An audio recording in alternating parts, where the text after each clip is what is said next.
ಸರ್ವೇ ಭವಂತು ಸುಖಿನಃ. ಇಂದಿನ ಭಕ್ತಿ ಸಂದೇಶವನ್ನು ನೋಡೋಣ. ಸರ್ವಕರ್ಮಾಣಿ ಮನಸ ಸನ್ಯಸ್ಯಾಸ್ತೆ ಸುಖಂ ವಶಿ ನವದ್ವಾರೆ ಪುರೇ ದೇಹಿ ನೈವ ಕುರ್ವನ್ ನಕಾರಯನ್. ಸರ್ವಕರ್ಮಾಣಿ ಮನಸ, ಮನಸ್ಸಿಂದಲೇ ಸನ್ಯಾಸವನ್ನು ತಳೆದು, ಅಂದರೆ ಯೋಗಿಯಾದವನು ಯಾವಾಗ ಯಾವ ಕಾರ್ಯದಲ್ಲೂ ತನ್ನ ಮನಸ್ಸನ್ನು ಹಾಕದೆ ಕೇವಲ ಭಗವಂತನಲ್ಲಿ ತನ್ನ ಸಂಪೂರ್ಣವಾದಂತಹ ಎಲ್ಲ ಇಂದ್ರಿಯಗಳು, ಮನಸ್ಸು, ಬುದ್ಧಿ ಪ್ರತಿಯೊಂದನ್ನು ತೊಡಗಿಸಿರ್ತಾನೋ ಆಗ ನವದ್ವಾರೆ ಪುರೇ ದೇಹಿ ಕುರ್ವನ್ ನಕಾರಯನ್ ನೈವ ಕುರ್ವನ್ ನಕಾರಯನ್. ನವದ್ವಾರ ದೇಹ, ನವದ್ವಾರದ ಈ ದೇಹದಲ್ಲಿ ಇರುವಂತಹ ದೇಹಿ ಅಂದರೆ ಆತ್ಮ, ಅವನು ಏನನ್ನೂ ಮಾಡಿಸೋದಿಲ್ಲ, ಏನನ್ನೂ ಅವನು ಮಾಡ್ತಾ ಇರೋದಿಲ್ಲ.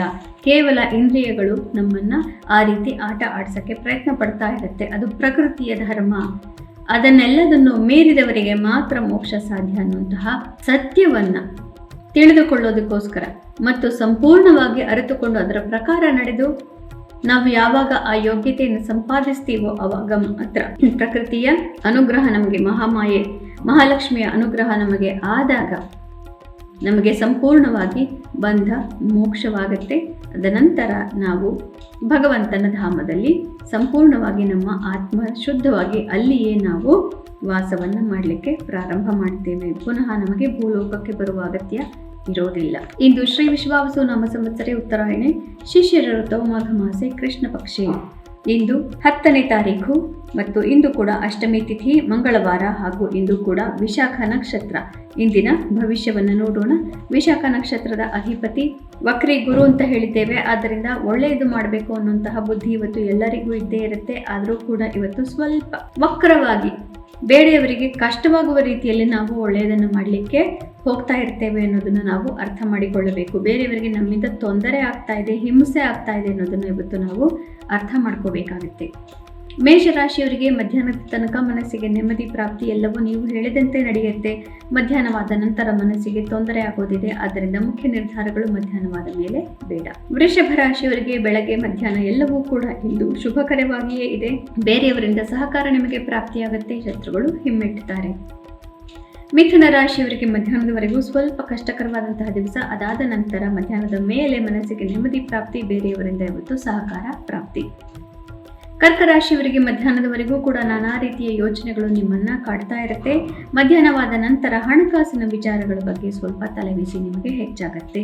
ಸಿಂಹ ರಾಶಿಯವರಿಗೆ ಮಧ್ಯಾಹ್ನದವರೆಗೂ ನೀವು ಹೇಳಿದ್ದೆಲ್ಲ ನಡೀತಾ ಇರುತ್ತೆ, ನಿಮ್ಮ ಪರವಾಗಿಯೇ ಇರುತ್ತೆ.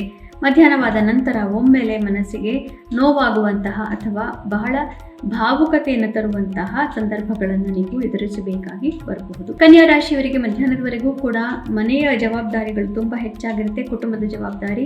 ಮಧ್ಯಾಹ್ನವಾದ ನಂತರ ನಿಮ್ಮ ಬಂಧು ಮಿತ್ರರೊಡನೆ ಸಹ ಬಹಳ ಸಿಹಿಯಾದಂತಹ ಕ್ಷಣಗಳನ್ನು ಕಳೆಯುವಂತಹ ಅವಕಾಶಗಳು ಪ್ರಾಪ್ತಿಯಾಗುತ್ತೆ. ತುಲಾ ರಾಶಿಯವರಿಗೆ ಮಧ್ಯಾಹ್ನದವರೆಗೂ ಕೂಡ ನಿಮ್ಮ ಮನಸ್ಸಿಗೆ ನೆಮ್ಮದಿ ಇರುತ್ತೆ.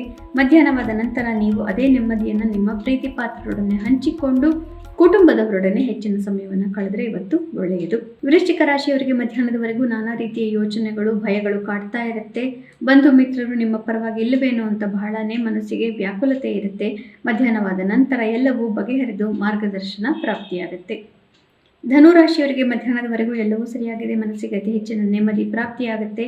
ಮಧ್ಯಾಹ್ನವಾದ ನಂತರ ಸ್ವಲ್ಪ ಮುಖ್ಯವಾದಂತಹ ವಿಚಾರಗಳಲ್ಲಿ ತೊಂದರೆಗಳು ಉಂಟಾಗಬಹುದು. ಮುಖ್ಯವಾದಂತಹ ಪಾರ್ಟ್ನರ್ಶಿಪ್ ಅಥವಾ ಮಿತ್ರತ್ವಗಳಲ್ಲಿ ಒಡಕುಗಳು ಕಾಣುತ್ತೆ.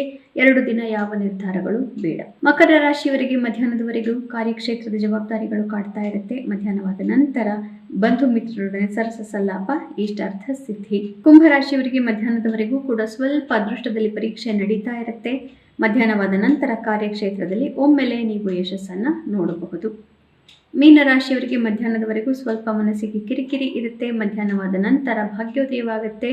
ನಿಮ್ಮ ಆತ್ಮವಿಶ್ವಾಸ ಹೆಚ್ಚಾಗುತ್ತೆ ಮತ್ತು ಪ್ರತಿಷ್ಠೆ ಹೆಚ್ಚಾಗುತ್ತೆ. ಸಮಾಜದಲ್ಲಿ ಭಗವಂತನ ಅನುಗ್ರಹ ಇಲ್ಲದೆ ಭಾಗ್ಯ ಅನ್ನೋದು ಒದಗೋದಿಲ್ಲ. ಆದ್ದರಿಂದ ಭಗವಂತನ ಧ್ಯಾನವನ್ನು ಮಾಡೋದನ್ನು ಮರಿಬೇಡಿ. ಪುನಃ ನಾಳೆ ಭೇಟಿಯಾಗೋಣ. ಅಲ್ಲಿವರೆಗೂ ನಿಮಗೆ ತಿಳಿದೇ ಇದೆ, ಗೀತಾ ಶ್ಲೋಕಗಳ ಶ್ರವಣ, ಪಠಣ, ಮನನ, ಲೇಖನ ಯಾವುದು ಒಂದನ್ನು ಮಾಡಿದ್ರು, ಒಂದೇ ಶ್ಲೋಕದ ಈ 4 ಮಾಡಿದ್ರೂ ಕೂಡ ಜನ್ಮಾಂತರದ ಪಾಪವನ್ನು ಕಳೆದುಕೊಂಡು ಎಲ್ಲರೂ ಕೂಡ ಭಗವಂತನ ಧಾಮವನ್ನು ಸೇರಬಹುದು. ಶುಭಮಸ್ತು. ಶ್ರೀ ಕೃಷ್ಣ ಜಯತೆ.